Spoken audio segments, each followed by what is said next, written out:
The world is trapped in a clash of two dreams, and it's creating a nightmare.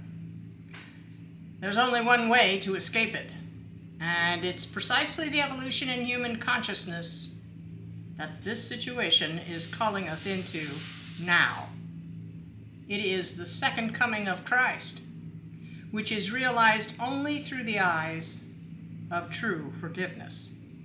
Stay with us, and by the end of this short video, you'll know the one precise step to take to rise above the madness and nightmare entirely. Good morning, you magnificent godlings. Thanks for stopping by.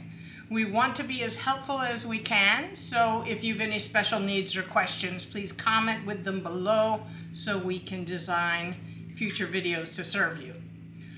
We've determined that the last video left a lot of people a little confused, and so we're going to clarify it. So let's get at it. The chaos we're witnessing is not random.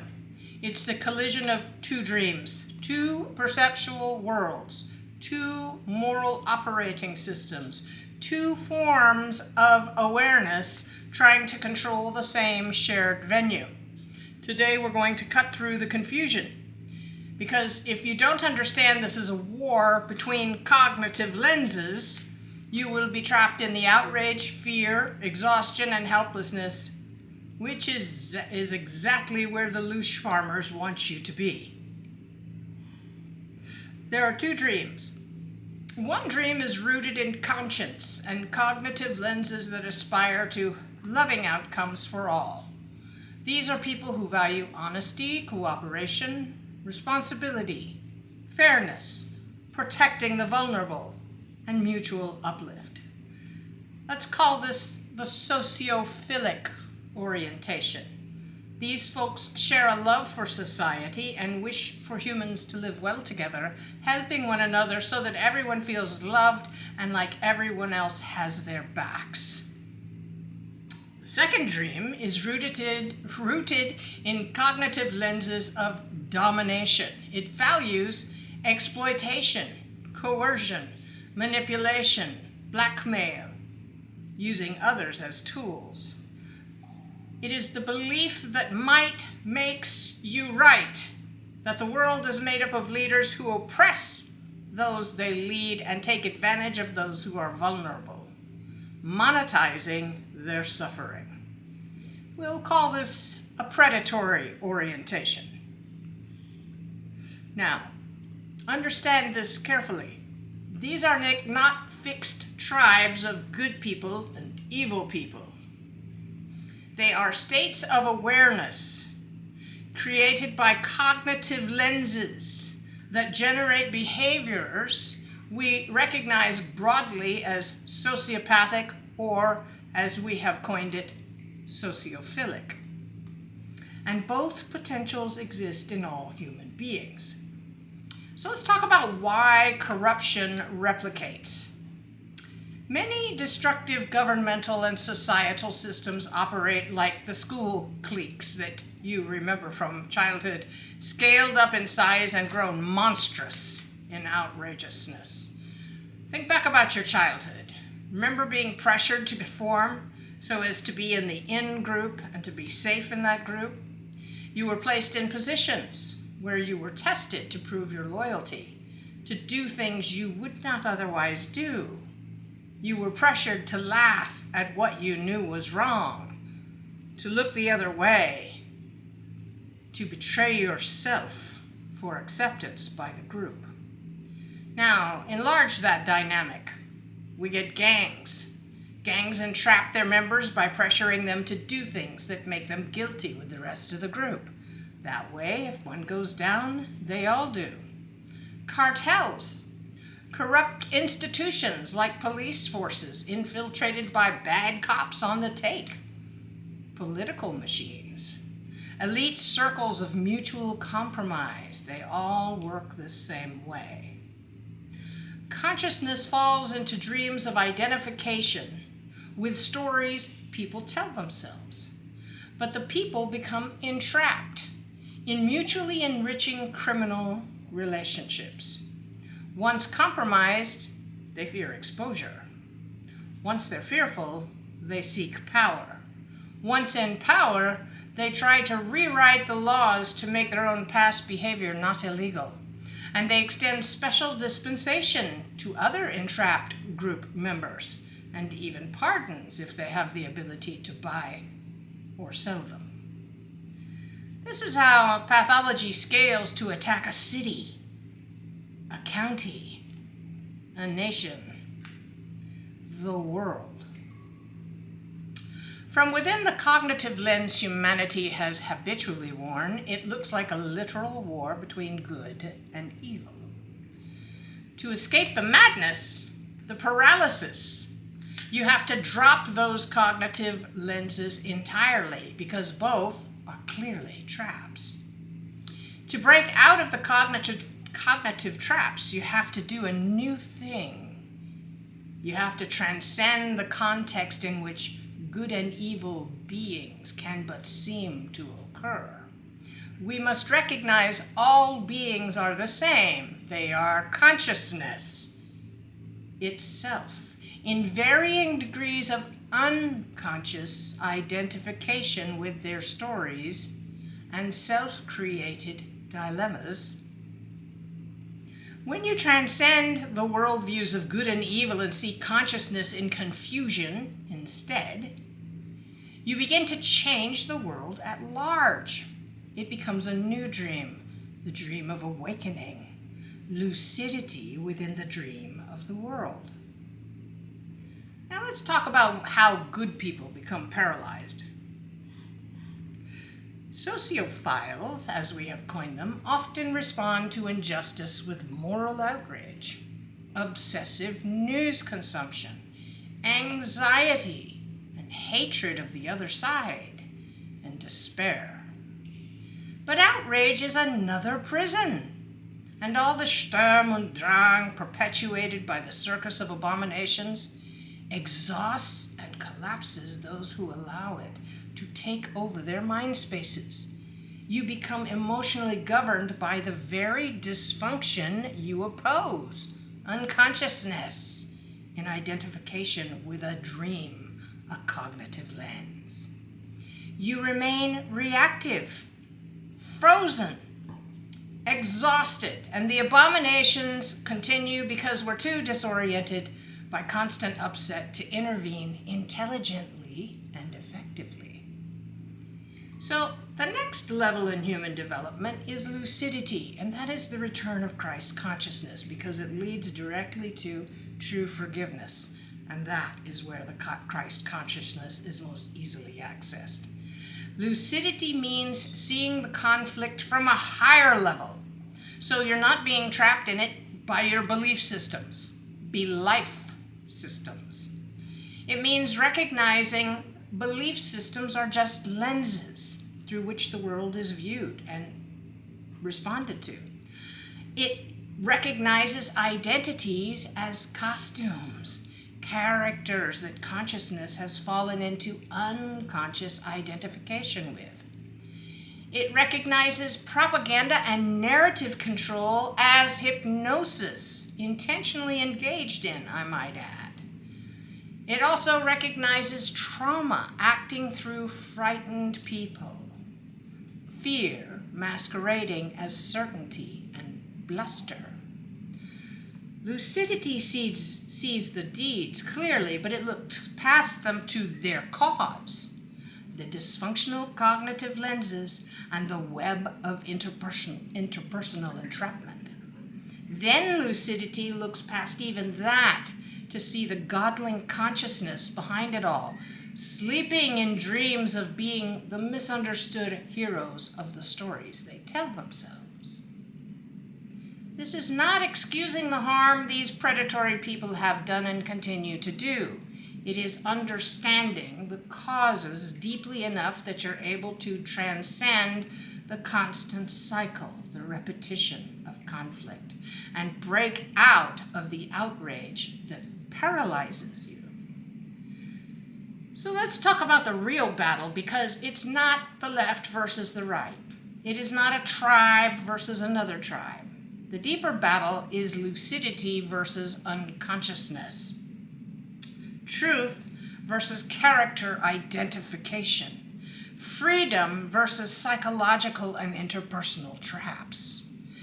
And the battlefield entraps everyone who is still seeing through the eyes of sin and punishment instead of through the eyes of true forgiveness. True forgiveness is not moral. It's not a judgment. It's a clear-eyed assessment of a condition caused by delusion and the realization that no matter how outrageous, every behavior is founded in the desires to belong, to be loved, and to be safe. In the course of their trying to belong, some individuals get intentionally trapped by others in networks of power and wealth that are propped up by crime and cover-up. When you forgive, you don't focus on the crime. You focus on the consciousness ensnared by diabolical outcomes they did not anticipate when they undertook to belong to the particular group that has ensnared them. This does not mean accountability is set aside. It means the hate is. It means the vision is clear so you can see a way forward that is effective and fair.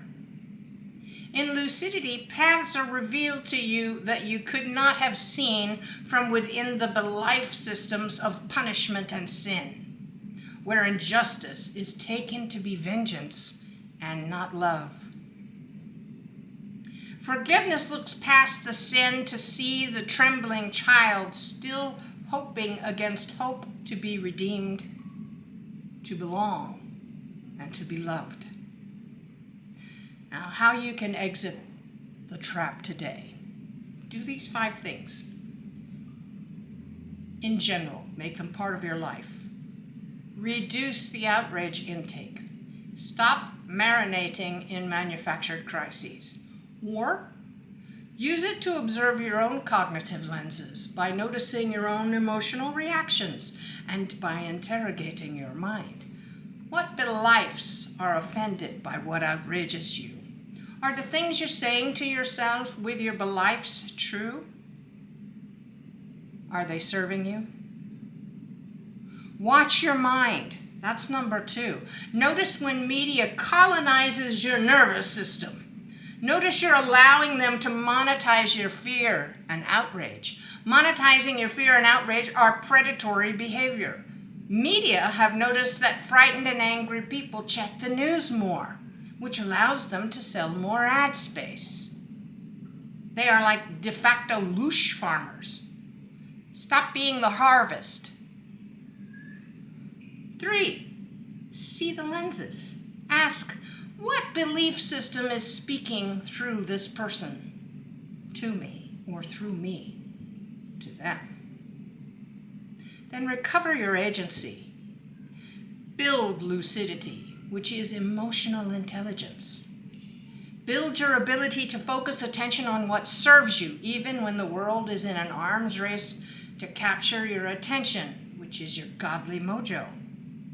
Stay focused on strengthening your skill to make yourself lucid, particularly when the emotional gravitation of outrage is trying to suck you in. That is the perfect time to practice making yourself lucid. Notice it happening. Stay focused on building relationships on mutual respect and assistance. Help others find clarity. Teaching lucidity increases your own lucidity, and it drastically improves even what were stressed relationships before you grew your own lucidity. A rising tide lifts all ships. Your lucidity is contagious, both in how you behave and what you say to others about their own emotional reactions. Humanity is being called to evolve, as a whole, our emotional intelligence. Number 5, become impossible to manipulate. Lucid people, and the more lucid you are, the more this is true, we're difficult to rule through fear because we're hard to entrap. We know our own personal peace is priceless and based on helping, not harming or dominating others, and we behave accordingly, maintaining integrity. Let's talk about the happy dream that all of this self-disciplining, self-interrogating leads to. Humanity doesn't need perfection. It needs enough awakened people to reshape the dream by stepping outside the battlefield between the two worldviews, the two belief systems. This is how we create together the new earth. Right now, we're building a new way of seeing and a new language and vocabulary built around principles of lucidity. That's what's happening in this channel. In doing so, together, we're creating interlocking networks of individuals where relationships are healthy, respectful, mutually prospering, and loving. That network grows to create the new earth, where systems reward integrity. Women, children, the elderly, and the vulnerable are all protected rather than exploited and thrown into for-profit prison systems. In the new earth, truth is prized with integrity. Creativity flourishes. Power is accountable, and government exists only by consent of the governed. In this new earth, consciousness wakens from dreams and matures, beginning to wield its power. And all this begins one lucid awareness at a time. Here's what it all boils down to. If we stay trapped in the war of the lenses, the dream continues until this sad version of civilization wipes itself out. As it appears humanity has already done many forgotten times in this very venue. Humanity has again evolved its technology beyond its emotional intelligence to safely wield that technology. We must waken in the dream, lucid, in order to see clearly and properly manage that technology. Not just allow the ruthless wealthy to push technology's advancement for their personal enrichment at our collective peril. Clearly, corporations have no conscience and only one objective, profit, and they have no concern that they may wipe out most of humanity in the process.